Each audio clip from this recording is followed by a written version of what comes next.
Welcome back to Explaining Everything, the channel where we dive into the stories and mysteries behind everyday things. Today's question comes from one of our curious viewers, Sand Sorcerer 21. Thanks for the suggestion, Sorcerer. You asked, how does glass actually come from sand? If you've ever stared out a window, clinked a glass, or accidentally dropped a plate you swore was slip-proof, you might have wondered, wait, this used to be sand?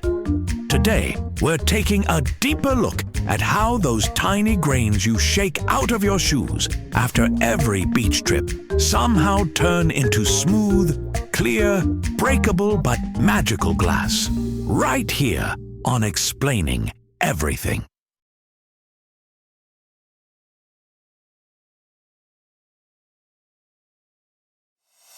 First things first, not all sand can become glass.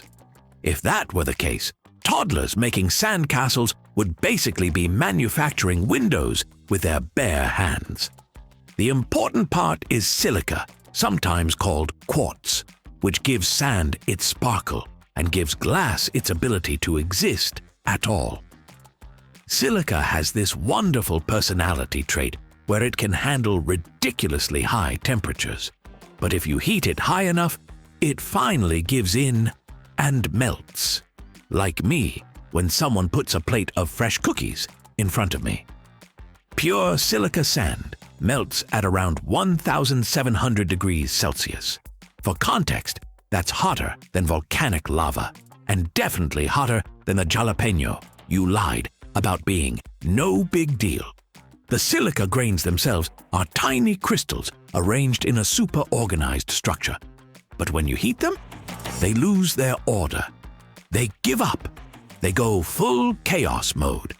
That shift from organized crystal to molten disorder is exactly what makes glass possible.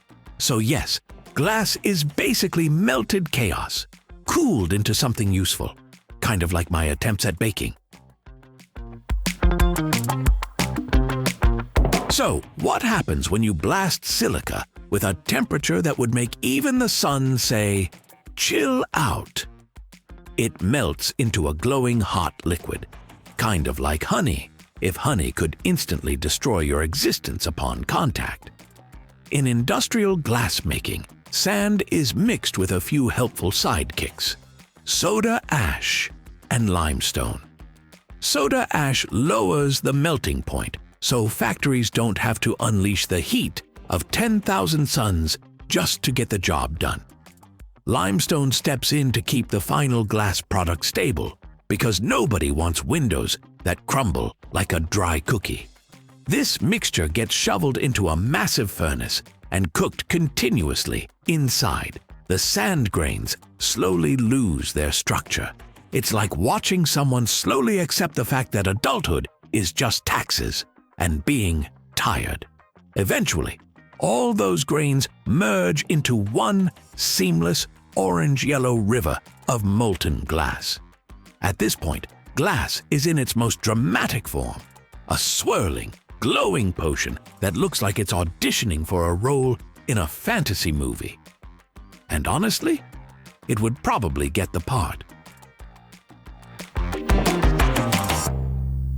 Now comes the fun. For the factories, not for your skin. Molten glass has a very short window of time where it's shapeable, which means workers and machines have to move fast, really fast. Faster than me running after the ice cream truck, fast. Depending on what the glass will become, there are different shaping methods. One of the most iconic is the float glass method, which is how flat windows are made. The molten glass is poured onto a pool of liquid tin. Because of density magic, also known as physics, it spreads out perfectly flat, like a pancake that actually cooperates. Bottles and jars get a more dramatic treatment. They're formed by blowing air into gobs of molten glass inside molds. Think of it like glass bubble gum, except instead of chewing it, you risk melting your face off. What's wild is that all glass objects, no matter how different they look, all start with this same lava-like goo. A window, a jar, a light bulb. They all had their moment as a fiery blob, questioning its life choices. Once the glass is shaped, you might think, cool, job's done. But nope! This is the part where things get delicate. If glass cools too fast, it basically throws a tantrum and cracks itself apart. Imagine handing someone a frozen pizza and telling them to microwave it for 3 minutes. Disaster is guaranteed. To prevent this meltdown, literally, glass goes through annealing, a slow cooling process in a giant oven called a layer. Inside, the temperature gradually drops, allowing the internal stresses to chill out. Think of it as therapy for glass. It's okay. You were heated, you were stretched, but now you can breathe. This step is why your windows don't spontaneously explode when someone sneezes near them. By the time the glass exits the annealing oven, it's stable, solid, and ready to be cut, polished, and judged by homeowners everywhere for being streaky, no matter how much they clean it. So, there you have it. Glass is basically sand that's been pushed to its absolute emotional and physical limits.